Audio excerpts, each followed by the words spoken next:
Hello welcome. विज्ञान कक्षा 10 का जो अध्याय 6 है आज मैं शुरू करने जा रहा हूँ। देखो चैप्टर का नाम है नियंत्रण एवं समन्वय और बहुत सारे बच्चों को ये चैप्टर काफ़ी टफ लगता है। इसके क्वेश्चंस काफ़ी टफ लगते हैं, इसको समझना काफ़ी टफ लगता है क्योंकि इसमें थ्योरेटिकल चीज़ें थोड़ी उलझी हुई हैं। अगर वो अच्छे से ना समझाई जाए तो यहाँ पे जो आपका कॉन्सेप्ट है ना वो कुछ गलत डायरेक्शन में ही चला जाता है। इसीलिए ये चैप्टर बहुत ध्यान से देखना। मैं आपको ये बिल्कुल आसान तरीके से समझा दूंगा, टू द पॉइंट। मतलब एक एक चीज़ जिस तरह से एग्ज़ाम में पूछी जाती है उसी तरह से मैंने डिफ़ाइन किया हुआ है। ठीक है, क्या क्या पूछा जा सकता है एग्ज़ाम में वो भी मैं आपको साथ में बताता चलूँगा। और ये इस चैप्टर का लेक्चर 1 रहेगा और ये जो लेक्चर 1 है यकीन मानो काफ़ी इंपॉर्टेंट है। अगर आपको ये पूरा चैप्टर समझना है तो उसके लिए लेक्चर 1 आपको बहुत ध्यान से देखना है और बहुत ही आसानी से चीज़ें समझ में आ जाएंगी। ठीक है, अगर आपने इससे पहले कहीं ट्राई किया है इस चैप्टर को तो आपको कठिन लगा होगा, बट अगर आपने आज तक ट्राई भी नहीं किया इस चैप्टर को और आप पहली बार यहाँ मुझसे पढ़ रहे हो तो यकीन मानो आपको पता भी नहीं लगेगा कि चैप्टर कठिन था भी, क्योंकि मैं आपको बिल्कुल आसान तरीके से ये सारी चीज़ें समझाने वाला हूँ। ठीक है, विजुअलाइजेशन के साथ साथ। तो चलिए शुरुआत करते हैं। पहले समझते हैं नियंत्रण एवं समन्वय का मतलब क्या है, क्योंकि चैप्टर के नाम में ही नियंत्रण एवं समन्वय आ रहे हैं। तो यहाँ पे नियंत्रण कहने का ये मतलब है कि कोई जीव अपने शरीर के विभिन्न अंगों पे कैसे कंट्रोल रखता है, कैसे नियंत्रण रखता है। जैसे सिंपल सी बात है कि मान लो कि कब आपको बोलना है, कब आपको चुप हो जाना है, कब आपको सोचना है, कब आपको अपना हाथ हिलाना है। तो ये सब चीज़ें आप कैसे कंट्रोल कर पा रहे हो, यानी कि शरीर के अलग अलग अंगों पे आपका नियंत्रण किस तरह से है, कैसे ये कर पा रहे हो, यही चीज़ आएंगी नियंत्रण के अंतर्गत। और समन्वय का क्या मतलब है? समन्वय का मतलब है कि किसी जीव के जो शरीर के अलग अलग अंग हैं उनके बीच का तालमेल वो जीव कैसे बैठाता है। कहने का मतलब समझो कि जैसे आपको अगर दौड़ना होता है तो दौड़ने का काम तो आपके पैर कर रहे हैं, लेकिन बैलेंस तो पूरे शरीर को बनाना पड़ेगा। साथ ही साथ जब आप दौड़ना शुरू करते हो तो आपके दिल की धड़कन तेज जाती है। तो मतलब यहाँ पे आपके पैर, आपका दिल, आपका ब्लड, है ना, आपका माइंड, सब कुछ एक तालमेल बना के चल रहा है, तभी ऐसा हो पाएगा। सोचो अगर आप दौड़ रहे हो और आपका दिमाग अच्छे से ना काम करे, आपको चक्कर आएगा, आप गिर जाओगे क्योंकि वहाँ पे तालमेल बिगड़ गया, है ना। तो समन्वय का क्या मतलब है कि अलग अलग अंगों के बीच में तालमेल कैसे होता है। जैसे आप बहुत बार बोल रहे होते हो तो आप हाथ से कुछ ना कुछ गेस्चर भी कर रहे होते हो, है ना। आप बोल कुछ रहे होते हो, आपका हाथ कुछ ना कुछ इशारों में बता रहा होता है। ठीक है, आपकी आंखें कुछ देख रही होती हैं। समन्वय अगर अभी तक आपको थोड़ा बहुत रह गया तो ऐसे समझ लो कि मान लो आपके सामने अचानक से कोई कुत्ता आ गया, तो कुत्ते को देखने का काम आपकी आंखों ने किया। कुत्ता अगर भौंक रहा है तो उसकी आवाज़ को सुनने का काम आपके कान ने किया। भागना है या नहीं भागना है ये डिसीजन आपके माइंड ने लिया। फिर अगर आप भाग रहे हो तो भागने का काम आपकी टांगों ने किया। या फिर अगर आप उसको डंडे से मार रहे हो तो आपने हाथ से डंडा उठाया और फिर उसको मारा। तो मतलब यहाँ पे आंखें देख रही हैं, हाथ कुछ और काम कर रहा है, दिमाग सोच रहा है, अलग अलग चीज़ें कंट्रोल कर रहा है। तो ये सब चीज़ें क्या कर रही हैं, अलग अलग अंगों के बीच में तालमेल। तो अगर ये तालमेल सही रहेगा तभी आपका शरीर अच्छे से काम कर पाएगा। तो नियंत्रण मतलब समझ में आ गया, ठीक है, और समन्वय का मतलब भी आपको समझ में आ गया। ठीक है, फिर भी अगर इसको लिखना हुआ तो आप कैसे लिखोगे, समझ में तो आपको आ गया होगा। लेकिन आगे बढ़ने से पहले मैं आपको बता दूं कि अगर आप विज्ञान कक्षा 10 के स्टूडेंट हैं और आप हिंदी मीडियम से हैं तो आप आरंभ बैच ज्वाइन कर सकते हैं। इस बैच को ज्वाइन करने के लिए आपको डाउनलोड करना होगा AK study app play store से। इस बैच में आपको NCERT पूरी की पूरी अच्छे से एक्सप्लेन की जाएगी। मतलब आप किसी भी बोर्ड से हैं, अगर आप NCERT से पढ़ते हैं तो आप इस बैच को ज्वाइन कर सकते हैं। इस बैच की जो फ़ी रहेगी वो रहेगी 599। ये पूरे 1 साल की फ़ीस है। मतलब सिर्फ इतने प्राइस में आपको, ठीक है, पूरे साल इस कोर्स का एक्सेस मिलेगा जिसमें NCERT पूरी की पूरी एक्सप्लेन की जाएगी। साथ ही साथ अगर आपको कोई दिक्कत आती है, कोई डाउट आता है तो आप मुझसे व्हाट्सअप पे पर्सनली अपने डाउट पूछ पाओगे। लिखना कैसे है, देखो अगर आपसे नियंत्रण की परिभाषा पूछी जाए तो आप सीधा सीधा लिखना, नियंत्रण वह प्रक्रिया है जिसके द्वारा एक जीव अपने शरीर के विभिन्न भागों की गतिविधियों को नियंत्रित करता है। जैसे मैंने आपके कहा कि कब आपको हाथ हिलाना है, कब आपको बोलना है, कब आपको, ठीक है, खाने को चबाना है, कब निगलना है, आप सोच के करते हो ना सब चीज़ें। हालांकि नियंत्रण में सिर्फ वो चीज़ें नहीं आती जो आप सोच के ही करोगे, ठीक है, और भी चीज़ें आएंगी, अभी वो आएंगी अनैच्छिक क्रियाएं। पर मेरा कहने का मतलब है कि नियंत्रण में होता क्या है कि कोई जीव अपने शरीर के विभिन्न अंगों पर नियंत्रण रखता है, कंट्रोल रखता है। ठीक है, समन्वय का क्या मतलब होता है वो भी मैंने आपको समझाया, तालमेल। तो अगर समन्वय की परिभाषा आएगी तो कैसे लिखोगे वो मैंने यहाँ पे लिख दिया है, शरीर के विभिन्न अंगों एवं उनके कार्यों के बीच में तालमेल को समन्वय कहा जाता है ना। समन्वय के कारण ही शरीर के विभिन्न अंग आपस में मिलकर कार्य करते हैं और सुचारू रूप से संचालन हो पाता है। ठीक, क्लियर हो गई बात। अब आपके दिमाग में आ सकता है कि यार नियंत्रण और समन्वय करने के लिए क्या हमारे बॉडी में कुछ अलग से बना हुआ है, कोई अलग से तंत्र है क्या? बिल्कुल, ठीक है। जो नियंत्रण एवं समन्वय है इसके लिए, ठीक है ना, जो जंतु हैं उनके शरीर में मेनली दो तंत्र होते हैं, तंत्रिका तंत्र और अंतरस्रावी तंत्र। ठीक है, ये जो तंत्र हैं, अभी मैं किसकी बात कर रहा हूँ? जंतुओं की। पौधों में थोड़ा सा अलग होता है, हल्का सा, मतलब ठीक है, वहाँ पे थोड़ी डिफरेंट प्रक्रिया आ जाती है, वो मैं आपको बताऊंगा। बट अभी आप, ठीक है, जानवरों के बारे में बात करो। जब मैं जानवर की बात कर रहा हूँ तो इंसान भी जानवर ही है, उसमें ही आएगा। ठीक है, तो तंत्रिका तंत्र और अंतरस्रावी तंत्र, यानी जिसमें हार्मोन्स निकलते हैं, इन दोनों तंत्रों से हम नियंत्रण एवं समन्वय वाली चीज़ कर पा रहे हैं। ध्यान से समझना, ठीक है। जो आगे आने वाले टॉपिक्स हैं, क्या क्या है? उद्दीपन और अनुक्रिया, ये दो चीज़ें आप समझ जाओगे, फिर इस चैप्टर में आगे बढ़ना आसान होगा आपके लिए।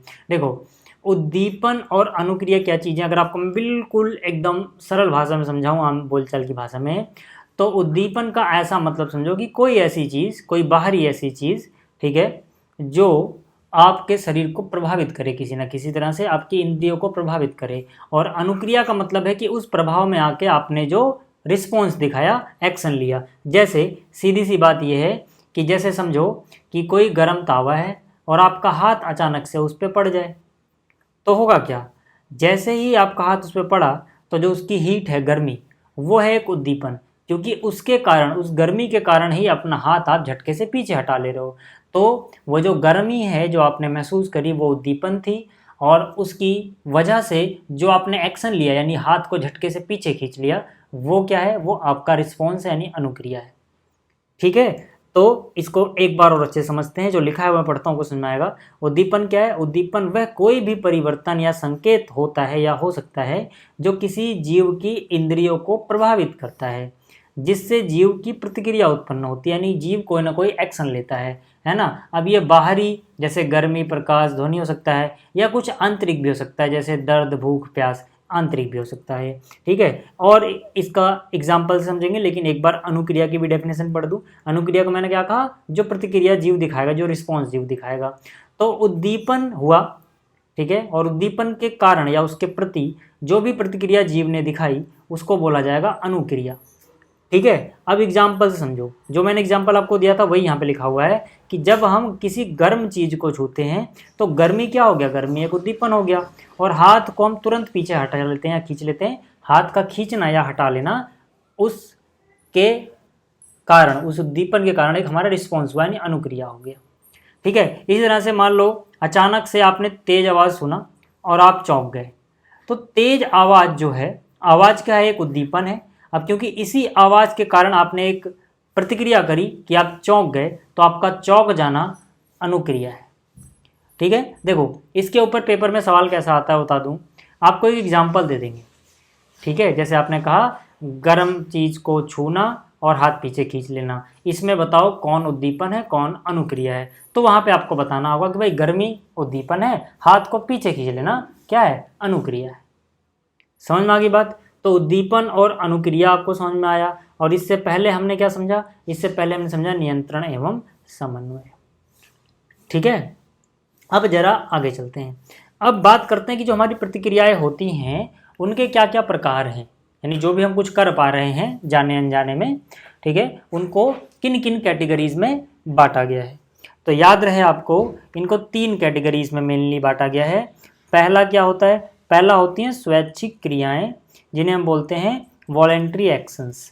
स्वैच्छिक क्रियाएं, जैसे कि नाम से ही आपको समझ में आ गया होगा कि ये वो क्रिया हैं जो हम स्वयं की इच्छा से करते हैं, यानी कि सोच समझ के करते हैं। जैसे आपको लिखना है या नहीं लिखना है, आपको चुप रहना है या बोलना है, आपको खड़े रहना है या बैठना है, ये चीज़ें आपके कंट्रोल में है भैया, आप सोच के कर सकते हो। आपकी मर्जी है आप खड़े रहो, आपकी मर्जी है आप बैठ जाओ, आपकी मर्जी है आप लिखो, आपकी मर्जी है आप फिल्म देखो, ठीक है, वो आपकी इच्छा है।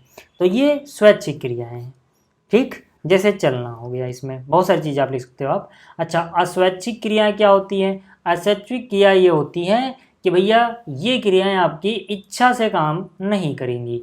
ठीक है, मतलब आपकी इच्छा का इन पे कुछ फर्क नहीं पड़ता। जैसे जैसे कि दिल का धड़कना। अगर आप इच्छा कर लो कि दिल धड़के और फिर इच्छा कर लो दिल ना धड़के, ऐसा नहीं होता है। दिल तो धड़कता ही रहता है ना। तो दिल का धड़कना, ठीक है, ब्लड का फ्लो होते रहना, ये सब चीज़ें क्या हैं, ये आपके कंट्रोल में नहीं है, ये आपकी इच्छा पे काम नहीं करती हैं। तो ये क्या है, ये अस्वैच्छिक क्रियाएं, ठीक है। क्यों? क्योंकि ये हमारी इच्छा के विरुद्ध, मतलब इच्छा के बिना होती हैं, विरुद्ध तो नहीं कहेंगे, इच्छा के बिना होती हैं। हम इच्छा कर रहे हैं नहीं कर रहे हैं उनका फर्क नहीं पड़ता, तो ये स्वतः होती हैं, ठीक। अच्छा, एक और कैटेगरी है, वो है प्रतिवर्ती क्रियाओं की। प्रतिवर्ती क्रियाएं जिन्हें हम बोलते हैं रिफ्लेक्स एक्शन, और इससे पहले जो अस्वैच्छिक थी उन्हें बोलते हैं इनवॉलेंट्री एक्शन, ठीक है। तो जो रिफ्लेक्स एक्शंस होते हैं या प्रतिवर्ती क्रियाएं होती हैं, ठीक है, ये क्या होती हैं, ये एकदम से हो जाती हैं, ठीक है, ये एकदम से हो जाती हैं बहुत तेज़ी से, ठीक है, हम सोचने का टाइम भी नहीं मिलता, ठीक है, और ये हो जाती हैं। जैसे आपने किसी गर्म चीज़ पे, ठीक है ना, हाथ रख दिया, तो वहाँ पे आप सोचते थोड़ी हो कि यार ये चीज़ तो बहुत गर्म है, मुझे हाथ हटा लेना चाहिए या फिर नहीं हटाना चाहिए, फिर उसके बाद, ऐसे तो नहीं होता। हाथ वहाँ पे रखते ही आपका एक रिफ्लेक्स एक्शन होता है कि फटाक से हाथ पीछे आ जाता है, आप वहाँ सोचते वगैरह नहीं हो, ठीक है ना। ऐसा क्यों हुआ है? क्योंकि हाथ जलने का जो प्रक्रिया है, ये हमारे पूर्वजों ने बहुत बार झेली होगी, है ना। तो ये चीज़ उनके दिमाग में जाता होगा कि यार गर्म चीज़ से तुरंत हाथ हटाना है, तो वो चीज़ धीरे धीरे माइंड से ना कंट्रोल होके जो आपकी रीढ़ की हड्डी में आपका स्पाइनल कॉर्ड है, मेरी रज्जू है, वहाँ से कंट्रोल होने लगता है। इसीलिए, ठीक है, ये हमें सोचने समझने का टाइम नहीं मिलता, तुरंत हो जाती हैं। तो ये है प्रतिवर्ती क्रियाएं जो झटके से एकदम से हो जाएं।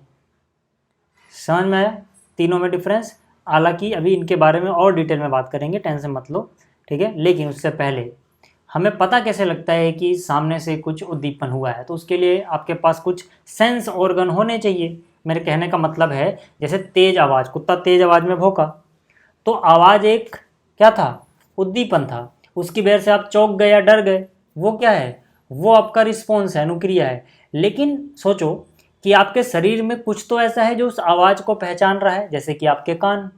अगर किसी के कान खराब हो जाएं तो कितना भी कोई उसके सामने भौंकता रहे, चिल्लाता रहे, बोलता रहे, उसे तो फर्क नहीं पड़ेगा, है ना। इसी तरह से अगर मान लो आपकी जीभ का स्वाद ना आए आपको, तो कितनी भी मीठी मिठाई दे दो आपको, आपको स्वाद ही नहीं आएगा। तो कहने का मतलब है कि चीज़ों को फील करने के लिए, जो बाहरी चीज़ें हैं उनको फील करने के लिए आपके पास कुछ सेंस ऑर्गन्स हैं, जिनकी वजह से आप पता लगा पाते हो कि भैया सामने वाली चीज़ दिखती कैसी है, सामने वाली चीज़ की स्मेल कैसी है, सामने से कोई आवाज़ आ रही है तो आवाज़ कैसी है। तो इन सब चीज़ों के लिए आपके पास क्या है, सेंस ऑर्गन्स हैं, रिसेप्टर्स हैं, ग्राही बोलते हैं। सेंस ऑर्गन्स जो होते हैं उनके अंदर रिसेप्टर्स लगे होते हैं, जिन्हें हम क्या बोलते हैं, ग्राही, ठीक है। तो जो ग्राही है या रिसेप्टर है, ये क्या होते हैं, ये वह संरचनाएं होती हैं जो शरीर में किसी उद्दीपन को पहचानती हैं और उसके बाद उसके प्रति प्रतिक्रिया क्या की जाए, इसके लिए माइंड के पास संदेश भेजती हैं। माइंड फिर वापस से बताता है कि भाई ऐसी चीज़ें करो। समझ में आई बात? अब जैसे अलग अलग चीज़ों को सेंस करने के लिए अलग अलग तरह के हमारे पास रिसेप्टर यानी ग्राही हैं। जैसे प्रकाश ग्राही, मतलब हमारे शरीर में वो रिसेप्टर जो लाइट को पहचानेंगे, तो ये हमारे कहाँ पे लगे होंगे, हमारी आंखों में, है ना। हमारी आंखों में प्रकाश ग्राही यानी कि फोटो रिसेप्टर्स होते हैं। फोटो का मतलब ये होता है लाइट, प्रकाश, ठीक है। तो ये ग्राही आंखों में होते हैं और प्रकाश को महसूस करते हैं। अगर मान लो ये ना हो तो हम लाइट को फील नहीं कर पाएंगे। जैसे किसी किसी की आंखें खराब हो जाती हैं तो वो लाइट को डिटेक्ट नहीं कर पाता, देख नहीं पाता। तो मतलब प्रकाश ग्राही का होना जरूरी है ताकि हम प्रकाश को महसूस कर सकें, ठीक है। इसी तरह से स्वाद ग्राही, स्वाद ग्राही मतलब ये विशेष प्रकार के ग्राही होते हैं, रिसेप्टर्स होते हैं जो स्वाद को पहचानते हैं। तो जाहिर सी बात है कहाँ पे लगे होंगे, ये ग्राही हमारी जीभ पे लगे होंगे। इसके बाद है ध्वनि ग्राही, ठीक है। ध्वनि ग्राही का क्या मतलब है, जैसे नाम से पता लग गया होगा, जो ध्वनि के उद्दीपन को पहचानते हैं और ये कहाँ पे होंगे, हमारे कानों में होंगे। इसके बाद क्या है, स्पर्श ग्राही। स्पर्श ग्राही का मतलब क्या है कि हमें टच या स्पर्श पता लगता है, और स्पर्श या किसी को हम छूते कहाँ से, त्वचा से होते हैं, त्वचा से छूते हैं, तो मतलब ये स्पर्श ग्राही है ना। टेक्टाइल रिसेप्टर्स कहाँ पे लगे होते हैं, हमारी त्वचा में लगे होते हैं। क्या क्या फील कर सकते हैं भाई, कोई चीज़ छूने में कैसी है, प्रेशर कितना पड़ रहा है, तापमान गर्म लग रहा है, ठंडा लग रहा है, क्या है, वो सब हम अपनी त्वचा से पता लगाते हैं, है ना। इसके बाद क्या है, घ्राण ग्राही, ऑल फैक्ट्री रिसेप्टर। घ्राण ग्राही का मतलब स्मेल यानी सूंघने वाला जो काम है, ठीक है। तो ये विशेष प्रकार के ग्राही होते हैं जो गंध को पहचानते हैं। तो जाहिर सी बात है ये नाक की अंदरूनी सतह पे लगे होते हैं। समझ में आया? तो ये सारे ग्राही अलग अलग चीज़ों को पहले खुद फील करते हैं, फिर संदेश भेजते हैं माइंड के पास। ठीक है। अब वो संदेश माइंड के पास कैसे जाता है उस पर भी अभी हम आने वाले हैं। देखो अब आगे बात करते हैं। अगर आपको इतनी चीज़ें जो मैंने आपको समझाई वो बेसिक चीज़ें क्लियर हुई, तो अब समझो कि जो जंतु में, अभी हम पौधों की बात नहीं कर रहे, याद रहे जंतुओं की बात कर रहे हैं, मतलब सारे के सारे जानवर इंक्लूडिंग इंसान, लगभग लगभग सारे जानवर। ठीक है। तो जो जंतु होते हैं उनमें समन्वय कैसे होता है? ठीक है। तो यहाँ पर देखो उनके पास मेनली दो तंत्र होते हैं जंतुओं के पास। एक है जो पहला, वो जो मेन यहाँ पे है जिसके बारे में ज़्यादा डिटेल में पढ़ेंगे, वो है तंत्रिका तंत्र, हालांकि दोनों ही इंपॉर्टेंट है। और जो दूसरा है वो है अंतःस्रावी तंत्र, एंडोक्राइन सिस्टम। और जो तंत्रिका तंत्र है इसे हम बोलते हैं नर्वस सिस्टम। ठीक है। अभी जो ग्राही थे जो सूचनाएं ले रहे थे वो भेजेंगे दिमाग के पास, लेकिन बीच में ले जाने वाला कोई तो होना चाहिए जो सिग्नल को लेके जाए, तो उसके लिए ही है नर्वस सिस्टम। समझ में आ गई बात? अब देखो पहले एक के बारे में बात करते हैं। ठीक, यानी तंत्रिका तंत्र की। तंत्रिका तंत्र को फिर से दो हिस्सों में डिवाइड किया जा सकता है। पहला हिस्सा है सेंट्रल नर्वस सिस्टम, जिसे हम बोलते हैं CNS, हिंदी में बोला जाता है केंद्रीय तंत्रिका तंत्र। और जो तंत्रिका तंत्र का दूसरा हिस्सा है उसे हम बोलते हैं पेरिफेरल नर्वस सिस्टम, यानी PNS, हिंदी में इसको बोला जाता है परिधीय तंत्रिका तंत्र। ठीक, पहले इसी के बारे में बात करते हैं। ठीक है, फिर आएंगे हम अंतःस्रावी तंत्र पे। थोड़ी देर के लिए अंतःस्रावी तंत्र को थोड़ा देर के लिए अलग रखो। देखो जो केंद्रीय तंत्रिका तंत्र है यानी हमारा सेंट्रल नर्वस सिस्टम है, इसमें हमारे दो चीज़ें मेनली फंक्शन करती हैं। एक है हमारा मस्तिष्क यानी कि हमारा ब्रेन, और दूसरा है मेरुरज्जु यानी स्पाइनल कॉर्ड। ठीक है, जो आपकी रीढ़ की हड्डियाँ हैं, ठीक है ना, उस ढांचे के बीच में से एक कॉर्ड गई हुई है, इसे बोलते हैं स्पाइनल कॉर्ड। ठीक है, असलियत में ये दिमाग जो है हमारा उसी से निकल के नीचे आती है। ठीक है, अभी मैं आपको चित्र में दिखा भी दूंगा। ठीक, तो मतलब मस्तिष्क और मेरुरज्जु ये दोनों मिलके जो सिस्टम बनाएंगे उसको बोला जाएगा सेंट्रल नर्वस सिस्टम, यानी केंद्रीय तंत्रिका तंत्र। ठीक, अच्छा, परिधीय तंत्रिका तंत्र का मतलब देखो, परिधि से पता ही लगे चारों ओर, तो मतलब जो ये सेंट्रल सिस्टम है इसके चारों ओर और तंत्रिकाओं का जाल फैला रहता है, जिसे हम बोलते हैं परिधीय तंत्रिका तंत्र। जैसे मस्तिष्क जो है, मस्तिष्क से निकलने वाली बहुत सारी तंत्रिकाएं हैं जो शरीर में जाके अलग अलग अंगों में फैली हुई हैं, तो मस्तिष्क से निकलेंगी। मस्तिष्क कहाँ होता है? कपाल में, तो इन्हें बोला जाता है कपाल तंत्रिका तंत्र। यानी ये कहाँ से निकलती है? मस्तिष्क से निकलने वाली तंत्रिकाएं जो मस्तिष्क के चारों ओर फैल जाए, मतलब मस्तिष्क से शरीर में चारों ओर फैलेंगी, उन्हें बोला जाएगा कपाल तंत्रिका तंत्र। इसी तरह से जो आपकी मेरुरज्जु है रीढ़ की हड्डी में, उससे भी बहुत सारी तंत्रिकाएं निकलती हैं, उन्हें बोला जाता है मेरु तंत्रिका तंत्र। ठीक है, और कपाल और तंत्रिका दोनों ही एक तरह से इनको सपोर्ट देती हैं, इनको कवर करती हैं, इसलिए इनको परिधीय तंत्रिका तंत्र बोला, मतलब इनके चारों ओर ये फैली हुई है। ठीक है, और अंतःस्रावी तंत्र का यानी एंडोक्राइन सिस्टम का मतलब क्या है कि हमारे शरीर में बहुत सारी ग्रंथियां हैं और उन ग्रंथियों से हार्मोन्स निकलते हैं अपनी बॉडी में, और उन हार्मोन्स की वजह से भी बहुत सारी चीज़ें हमारे बॉडी में घटित होती हैं, बहुत सारा समन्वय हो पाता है ना। तो वो हार्मोन्स के कारण होता है। जैसे लड़कों में दाढ़ी का आना, आवाज़ का भारी हो जाना, ठीक है, मसल्स बनना, इसके लिए बहुत सारे हार्मोन्स जिम्मेदार हैं। ऐसे लड़कियों में, ठीक है ना, अलग अलग चेंज होते हैं, उनके लिए भी अलग अलग हार्मोन्स जिम्मेदार हैं। ठीक है, हालांकि ऐसा नहीं है कि सारे हार्मोन्स ही लड़के लड़के में अलग होते हैं, ऐसा नहीं है, अभी आप पढ़ोगे। ठीक है, मेल फीमेल के लिए जो मेन हार्मोन्स है, ठीक है ना, वो अलग चीज़ है, लेकिन और बहुत सारे हार्मोन्स जो हैं वो कॉमन भी होते हैं। ठीक है, खैर अभी हम इन चीज़ों पे आएंगे। ठीक है, तब आपको चीज़ें समझ आएगा। अभी से नाम बताऊंगा, बहुत सारी चीज़ें आपके दिमाग में जाएगी, कन्फ्यूज हो जाओगे। बस सिंपल याद रखो कि जो तंत्रिका तंत्र के कारण हो रहा है समन्वय, ठीक है ना, और दूसरा क्या हो रहा है? हार्मोन्स के कारण हो रहा है, उन्हें बोलते हैं अंतःस्रावी तंत्र। तो ये दो चीज़ें हैं। ठीक, क्लियर हो गई बात? चलो, अब यहाँ पे जो तंत्रिका तंत्र है ना, यानी ये जो पहला वाला है तंत्रिका तंत्र, इसके बारे में हम मेन बात करते हैं। देखो, तंत्रिका तंत्र का मतलब है कि बहुत सारी छोटी छोटी तंत्रिकाएं होती हैं, उन्होंने अपना एक जाल बना लिया है, नेटवर्क बना लिया है, यानी तंत्र बना लिया है, उसी को हम बोल रहे हैं तंत्रिका तंत्र। मतलब तंत्रिका तंत्र की जो सबसे छोटी इकाई है उसे हम बोलते हैं एक तंत्रिका कोशिका। ठीक है, और इंग्लिश में इसको बोला जाता है न्यूरॉन। तो तंत्रिका कोशिका, जैसे कि यहाँ पे आपको नज़र भी आ रही होगी, तंत्रिका कोशिका क्या है? तंत्रिका तंत्र की संरचनात्मक एवं क्रियात्मक इकाई है। ऐसे ही बहुत सारी तंत्रिकाएं मिल मिल के सिग्नल भेजती हैं या पहुंचाती हैं। ठीक है, जैसे पहले आप एक काम करो, इससे पहले कि मैं आपको आगे चीज़ें पढ़ाऊँ, आप बस ये फिगर देख लो। ठीक है, बिल्कुल अच्छे से, खास करके जो नाम है वो आपको याद होने चाहिए। ठीक, जैसे देखो ये बीच में आपको ये काला वाला हिस्सा नज़र आ रहा है, तो ये कोशिका में आपने पढ़ा होगा, ये डार्क साइड केंद्रक में तो बहुत जगह, तो ये तो याद करने में कोई दिक्कत नहीं है कि ये केंद्रक है। इसी तरह से ठीक है, ये जो पतले पतले ठीक है बाल जैसी संरचनाएं हैं, रोम जैसी संरचनाएं आपको नज़र आ रही हैं, ठीक है, जो बाहर जा रही हैं, इनको बोला जाता है द्रुमिका। इनको क्या बोला जाता है? द्रुमिका। ठीक है, और जो ये अंदर वाला हिस्सा आपको नज़र आ रहा है, ये वाला है ना, इसको बोला जाता है कोशिका काय। क्या बोला जाता है इसको? कोशिका काय। अब आप देखोगे यही कोशिका काय जो मैंने आपको यहाँ दिखाया इस केंद्रक के चारों ओर, यही कोशिका काय आगे देखो एकदम पतला हो गया। कलर देखना इसका, ये जो ये कलर है देखो, यही कलर आपको बीच में से जाता हुआ दिख रहा है, जैसे एक पतली सी नली हो गई हो। इसी को बोलते हैं तंत्रिकाक्ष।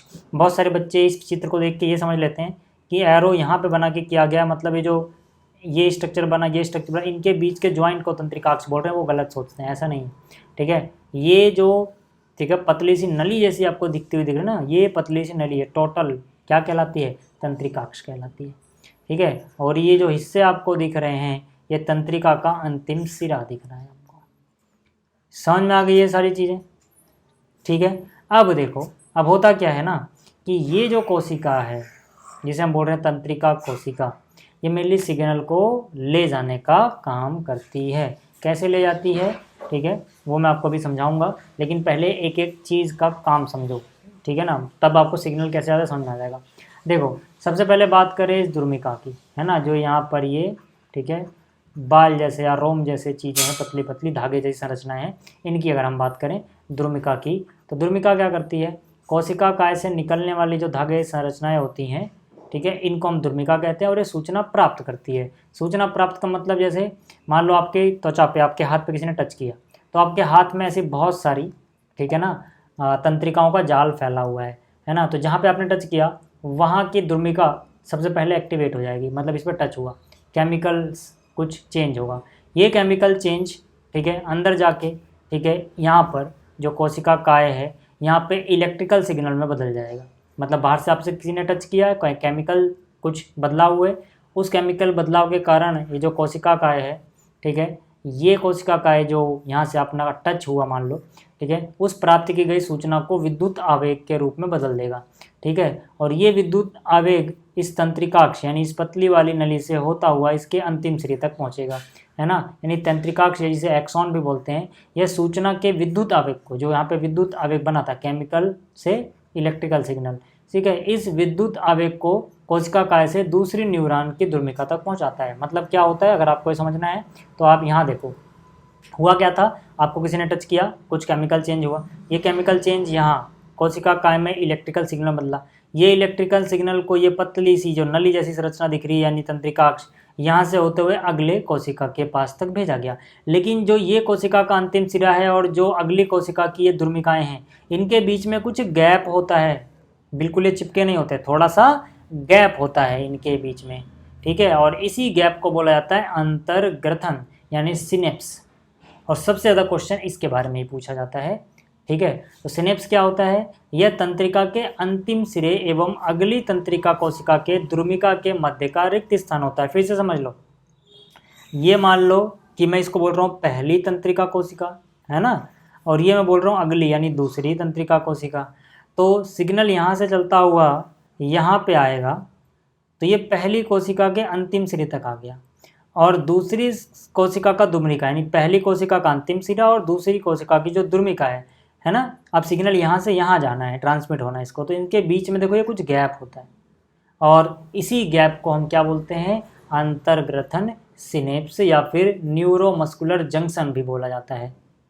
ठीक है, ये दो न्यूरॉन्स यानी दो तंत्रिका कोशिका के बीच का खाली स्थान है। ठीक है, और यहीं पे देखो, यहीं पे जो ये विद्युत वाला सिग्नल आ रहा है, अभी जो सिग्नल आ रहा है विद्युत आवेग के रूप में, यही विद्युत आवेग यहाँ पर जाके केमिकल में बदल जाएगा फिर से। यानी रासायनिक संकेत हो जाएगा। फिर से इसको रासायनिक संकेत मिलेगा, ये रासायनिक संकेत फिर यहाँ पे इलेक्ट्रिकल सिग्नल में कन्वर्ट होगा, इलेक्ट्रिकल सिग्नल यानी विद्युत आवेग फिर यहाँ से आगे बढ़ेगा, और जो अगली वाली कोशिका होगी है ना, उसके और इसके बीच में फिर से रिक्त स्थान यानी कि सिनिप्स पाए जाएंगे, अंतर्ग्रथन पाए जाएंगे। वहाँ पे फिर से ये विद्युत सिग्नल केमिकल सिग्नल बदलेगा, क्योंकि ये ध्रुविकाएँ केमिकल सिग्नल लेती हैं, और केमिकल सिग्नल फिर ऐसे आगे जाके, तो ऐसी बहुत सारी कोशिकाएं, लाखों करोड़ों कोशिकाएं जुड़ जुड़ के, मान लो अगर आपको किसी ने हाथ से टच किया, हाथ पे टच किया, तो ये हाथ से लेके माइंड तक फैली हुई हैं, है ना, यानी स्पाइनल कॉर्ड को देंगी, स्पाइनल कॉर्ड माइंड तक पहुंचा देगा। समझ में आया? तो मतलब इनका एक जाल बना हुआ है, ऐसे जुड़ जुड़ के लाखों करोड़ों अरबों कोशिकाएं, ठीक है, आपके शरीर में है। तो कोई कहीं भी आपको टच करता है, कहीं पे कट लग जाता है, कहीं पे आपको चोट लग जाती है ना, कहीं पे आपको कुछ ठंडा या गर्म महसूस होता है, तो वो चीज़ फटाक से आपके दिमाग तक पहुंच जाती है। क्यों? क्योंकि जो सिग्नल है ये विद्युत के स्पीड से जा रहे हैं। ठीक, क्लियर हो गया? अब देखो इसके ऊपर क्वेश्चन पूछा जाता है कि कहाँ पे जो ये विद्युत आवेश था, मतलब विद्युत सिग्नल था, आवेश नहीं, ठीक है, विद्युत आवेग था जो, ये कहाँ पर केमिकल यानी रासायनिक संकेत में बदलता है, तो हम बोलेंगे यहाँ पर, जिसे हम बोलते हैं न्यूरोमस्कुलर जंक्शन, या तो आप ये बोलो या फिर आप बोलो अंतर्ग्रथन सिनेप्स, जो खाली स्थान है। समझ में आ गई बात? चलो अभी उस पर क्वेश्चन आएगा, लेकिन उससे पहले, ठीक है, प्रतिवर्ती क्रिया के बारे में थोड़ा सा और पढ़ते हैं, और प्रतिवर्ती चाप क्या होता है इसके बारे में पढ़ते हैं, क्योंकि ये बहुत इंपॉर्टेंट है। मान के चलो हर 3 साल में 2 साल इसके बारे में पूछा जाता है एक क्वेश्चन, ठीक है, या मान लो 3 साल में 1 साल तो पूछा ही जाता है, यानी कि 33% चांस होते हैं कि भाई ये क्वेश्चन पूछा जाएगा। ठीक है, प्रतिवर्ती क्रिया के प्रतिवर्ती चाप के बारे में। प्रतिवर्ती चाप मतलब क्या है? ये खाने वाला सोयाबीन चाप नहीं है, ठीक है, समझाता हूँ क्या है। देखो, प्रतिक्रिया चाप का मतलब ये है कि यहाँ से मान लो आपको, जैसे अगर एग्जाम्पल लें, ठीक है, कोई उद्दीपन हुआ, मान लो आपको गर्मी लगी या कुछ आपका जलन हुई और आपने हाथ पीछे हटाया, तो इसके बीच में कैसे सिग्नल आपके माइंड तक गया होगा या कहीं तक गया होगा, और फिर वहाँ से आया होगा कि भाई हाथ हटा लो, कैसे हुआ ये? तो इसका एक चाप बन जाएगा, मतलब यहाँ से सिग्नल जा रहा है, यहाँ से डिसीजन लिया जा रहा है, और वापस से आप हाथ हटा ले रहे हो, आपको पता भी नहीं लग रहा है, क्योंकि आपका माइंड डायरेक्ट कंट्रोल नहीं कर रहा है इसको। होता क्या है, ध्यान देखो कि भाई अभी हमने प्रतिक्रिया पढ़ी। प्रतिवर्ती क्रिया का मतलब था किसी उद्दीपन के प्रति अचानक से जो क्रिया हो जाए, हमें सोचने समझने का टाइम ना मिले। जैसे गर्म वस्तु को छूने पे हमने हाथ पीछे हटा दिया, तो होता क्या है, ध्यान दो कि भाई यहाँ से गर्म भाप आपकी त्वचा को लगी, तो ग्राही यानी रिसेप्टर कौन है? आपकी त्वचा में लगे हुए ग्राही, है ना। और यहाँ पे उद्दीपन क्या है? वही गर्मी, जिसके कारण आपको दर्द हो रहा है।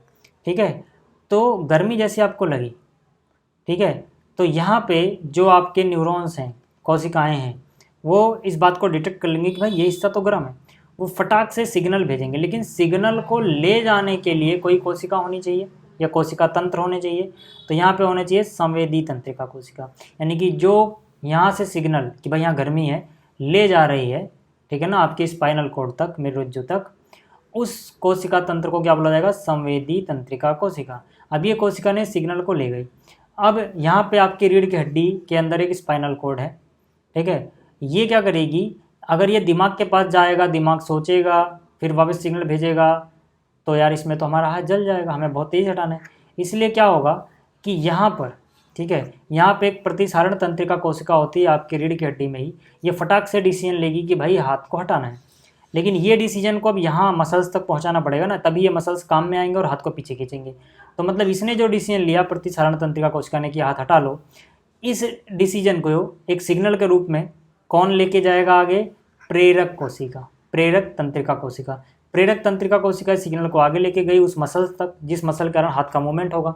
ये मसल्स को जैसे सिग्नल मिला, यानी कि एक कार्यकर पेशी हो जाएगी जो कि भुजा में है, ठीक है, इस टाइम ये अलग अलग जगह हो सकती है, ठीक है, तो भुजा की जो कार्यकर पेशी, इनको सिग्नल मिला कि हाथ हटाना, और फटाक से हट जाएगा, और ये फ्रैक्शन ऑफ सेकंड में होगा। आपका दिमाग इसमें इन्वॉल्व नहीं है, ये गया रीढ़ की हड्डी से सीधा वापस आ गया, इसलिए आपको पता नहीं लगेगा आपका हाथ हट गया। हालांकि आपको जलन जो हुई थी वो महसूस होगी, ठीक है, और आपको पता लगेगा थोड़ी देर बाद कि आपने हाथ हटा लिया है। क्यों? क्योंकि मस्तिष्क के लिए भी यहाँ से एक संदेश उसी टाइम भेज दिया जाएगा। मतलब इधर संदेश भेजा जाएगा हाथ हटा लो, इधर मस्तिष्क के पास संदेश भेजा जाएगा कि ऐसा हुआ था, ताकि मस्तिष्क इसको याद रखे और ये रिफ्लेक्स एक्शन अगली बार और तेज़ी से हो। समझ में आई बात? तो यहाँ से देखोगे तो सिग्नल गया, घूम के वहीं पे आ गया, तो ये एक चाप बन गया, इसको बोलते हैं प्रतिवर्ती चाप। तो प्रतिवर्ती चाप क्या है? प्रतिवर्ती क्रिया के दौरान विद्युत आवेग जिस पथ पर चलते हैं उसे प्रतिवर्ती चाप कहते हैं। पथ मतलब रास्ता, यानी कि इस रास्ते से गया, सिग्नल होता हुआ फिर यहाँ से वापस आया, तो ये जो पथ बन रहा है ये एक प्रतिवर्ती चाप कहलाता है। अब आप यहाँ पे ना कुछ चीज़ों को अच्छे से याद रखना, जैसे कि हर बार जब भी प्रतिवर्ती चाप बनेगा या आप कोई प्रतिवर्ती क्रिया करोगे तो पहली बात तो एक ग्राही होगा, है ना। जैसे यहाँ पे हाथ में जलन हुई तो त्वचा में ग्राही हो गया। मान लो कि आपने कोई चीज़ सूंघी और आपको अचानक से छींक आ गई, तो उस केस में आपकी नाक में जो ग्राही हैं वो ग्राही काम आएंगे, है ना। लेकिन होगा ऐसे ही वो चीज़ें। क्वेश्चन कुछ भी पूछ सकते हैं आपसे पूछ सकते हैं कि भाई आपने गर्म वस्तु को छुआ और आपका हाथ पीछे हट गया, आप इसके लिए प्रतिवर्ती चाप बनाओ या लिख दो, सिर्फ ऐसे चित्र मत बनाओ, लिख दो। तो लिखना होगा ना कि ग्राही, पहले आपको पता लगा गर्मी कहाँ लगी, हाथों में। फिर इस सिग्नल को आगे कौन ले गया, संवेदी तंत्रिका कोशिका, रीढ़ की हड्डी तक ले गई। रीढ़ की हड्डी के अंदर स्पाइनल कोड है ना। स्पाइनल कोड के अंदर क्या है, प्रतिसरण तंत्रिका कोशिका। उसने फैसला किया कि भैया हाथ हटाना है। जिस फैसलों को आगे लेके, इस सिग्नल को आगे लेके एक डाकिया लेके जाएगा ना, वो डाकिया का नाम है प्रेरक तंत्रिका कोशिका। तो ये प्रेरक तंत्रिका कोशिका इस पेशी तक गई और इस पेशी को पता लग गया कि यार अब सिग्नल मिला है, हाथ पीछे करना है, तो सिकुड़ोगी और हाथ पीछे हो जाएगा। ठीक है, देखो अगर आपको ये समझ में आ गया, आप क्वेश्चन किसी भी तरह से पूछ लें, प्रतिवर्ती चाप के बनाने में या फिर फ्लो चार्ट पूछ लें आपसे, ठीक है, प्रवाह डायग्राम, आप कुछ भी कर सकते हो यहाँ पे। बस आपको ये चीज़ें याद होनी चाहिए अच्छे से, ठीक है। जैसे यहाँ पर देखो 2024 CBSE में क्वेश्चन क्या पूछा गया कि प्रतिवर्ती क्रिया को परिभाषित करो और प्रवाह चार्ट की सहायता से छींकने जैसी प्रतिवर्ती क्रिया का मार्ग दर्शाएं। ठीक है, तो यार देखो प्रतिवर्ती क्रिया तो आप परिभाषित कर लोगे। अभी आपने सीखा कि प्रतिवर्ती क्रिया क्या है, एक अनैच्छिक और त्वरित प्रतिक्रिया है जो स्वचालित होती है और किसी उत्तेजना के प्रति होती है ना। ये एक ऐसी प्रक्रिया है जो बिना सोचे समझे हो जाती है, जैसे छींकना वगैरह, तो ये तो आप लिख लोगे, है ना। बात है कि प्रवाह चार्ट आप कैसे बनाओगे। देखो प्रवाह चार्ट बनाने के लिए मैंने क्या कहा, चाहे आपसे छींकना पूछ लें, हाथ में जलन पूछ लें, कुत्ता भौंक रहा है आप डर गए, इसके बारे में पूछ लें, सब कुछ एक जैसा होगा, बस आपको थोड़ा थोड़ा चेंज करना है। जैसे यहाँ पे जो आपने डायग्राम सीखा, अगर आपको ये समझ में आ गया, तो यहाँ पे हाथ में जलन हो रही थी, तो ग्राही कहाँ पे थे, त्वचा में, तो हो किसके कारण रही थी, गर्म भाप थी, इसके कारण। ऐसे ही यहाँ पे देखो जो छींकने वाली प्रक्रिया होगी, ठीक है, वो किसी चीज़ के कारण होगी, मान लो धूल के कारण, किसी को धूल से एलर्जी है ना, तो जैसे वहाँ पे गर्म भाप थी, हाथ जल रहा था, वैसे धूल के कण होंगे, वहाँ पे हाथ जल रहा था, यहाँ पे ग्राही कौन होगी, नाक होगी, है ना। उसके बाद देखो यहाँ पर क्या था कि जो यहाँ से सिग्नल मिला इसे आगे लेके कौन जा रहा था, संवेदी तंत्रिका कोशिका। तो ऐसे यहाँ पर भी क्या होगा, संवेदी तंत्रिका कोशिका सिग्नल को आगे लेके जाएगी, है ना। संवेदी तंत्रिका कोशिका कहाँ पे ले जाएगी, मेरुरज्जु में जो प्रतिसरण तंत्रिका कोशिका है, आप पीछे भी देख सकते हो, है ना, ये यहाँ पे लेके गई थी मेरुरज्जु में, है ना। और मेरुरज्जु में कौन सी थी, प्रतिसारण तंत्रिका कोशिका। वैसे यहाँ पर भी है, ठीक है, प्रतिसारण, यहाँ पे सापे आगे मंत्र आएगी, प्रतिसारण तंत्रिका कोशिका। इस प्रतिसारण तंत्रिका कोशिका के बाद क्या आएगा, प्रेरक तंत्रिका कोशिका, जैसे आप यहाँ पे देख लो, है ना। इसके बाद ये जो यहाँ पे थे एक जाल था कोशिकाओं का, वो क्या थी, प्रेरक तंत्रिका कोशिका थी। और प्रेरक तंत्रिका कोशिका ने एंड में क्या था, कार्यकर भुजा पेशी। क्यों, क्योंकि यहाँ पे भुजा में थी ये पेशी, कार्यकर पेशी मतलब वो पेशी जो फाइनल एक्शन लेगी, तो ये भुजा में थी। ऐसे यहाँ पे बात हो रही है नाक से छींक आने की, तो जो कार्यकर पेशी होगी इस बार वो कहाँ पे होगी, नाक की पेशी होगी, है ना। ये पेशी जैसे ही एक्टिव होगी आपको छींक आ जाएगी। आई बात समझ में। तो मतलब क्या है कि सब कुछ एक जैसा ही चलेगा, आपसे किसी का भी प्रवाह चार्ट पूछें, आपको अगर बस थोड़ा सा दिमाग लगाना है आप लिख लोगे, ठीक। ऐसे देखो एक और क्वेश्चन पूछा गया है कि तंत्रिका कोशिका में वह स्थान जहाँ पर विद्युत आवेग को रासायनिक संकेत में परिवर्तित किया जाता है उसे क्या कहा जाता है। ठीक है, आपके पास ये 4 ऑप्शन हैं, ठीक है। तो सही ऑप्शन इनमें से कौन सा है, सिनेप्स। अभी मैंने आपसे कहा था ना सिनेप्स या अंतर्ग्रथन, ठीक है, इससे पहले याद करो जब मैंने आपको यहाँ पे पढ़ाया था, ठीक है, कि भाई इनके बीच में जो खाली जगह है, ठीक है, यहीं पे विद्युत आवेग रासायनिक आवेग में बदला जाता है, संकेत रासायनिक संकेत में बदला जाता है ना। इसकी जगह पे ऑप्शन अंतर्ग्रथन या सिनेप्स की जगह पे आपको कई बार पेपर में न्यूरोमस्कुलर जंक्शन भी देखने को मिल सकता है, याद रखना, ठीक है। तो इतनी बात समझ में आ गई। तो इस वीडियो में इतना ही, ये आपका लेक्चर नंबर 1 था। इसके बाद हम लेक्चर नंबर 2 देखेंगे जिसमें मानव मस्तिष्क की बात करेंगे, ठीक है। तो लेक्चर 1 में इतना ही, ठीक है। इस वीडियो को देखने के लिए धन्यवाद, मिलेंगे जल्दी अगली वीडियो में।